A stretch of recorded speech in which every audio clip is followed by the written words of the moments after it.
Hello friends, કેમ છો? આજે આપણે જોશું weight loss versus inch loss. હવે તમે વજન કાંટા ઉપર ઊભા રહો છો, તમારું વજન ત્યાંનું ત્યાં છે, પણ તમે જે પહેરેલા કપડાં છે એ તમને ઢીલા થવા લાગે છે. તો આ છે વેઇટ લોસ વર્સિસ ઇંચ લોસનો ફરક. હવે વજન તમારું ઓછું થશે, વેઇટ લોસ થશે, ત્યારે શું થશે તો કે તમારે જે વજન કાંટા ઉપર છે એ તમારો આંકડો નીચો જશે.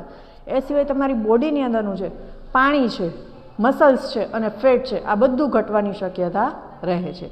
અને ઇંચ લોસમાં શું થશે તો કે તમારી ચરબી ઓછી થશે અને સાથે સાથે તમારે જે કમરનો ભાગ છે, પેટનો ભાગ છે અને થાઇસનો ભાગ છે એમાં તમને ઘણો ફેરફાર દેખાશે. અને હા, ઘણી વખત એવું થાય છે કે વેટ ટ્રેનિંગ આપણે કરીએ છીએ ને તો શું થશે, તમારું ફેટ લોસ થશે પણ સામે તમારા મસલ્સ બનતા હશે, એટલે તમારો જે વજન છે એ વજન કાંટા ઉપર ત્યાંનો ત્યાં જ રહેતો હોય છે. એટલે યાદ રાખો, ખાલી વજન ઉપર જ તમે ધ્યાન ન દો, પરંતુ તમારા ઇંચીસ છે, કપડાં ફિટિંગ છે અને મિરરને પણ જુઓ. શું તમારો ગોલ શું છે, વેઇટ લોસ કે ઇંચ લોસ? કમેન્ટ જરૂરથી કરજો. Thank you.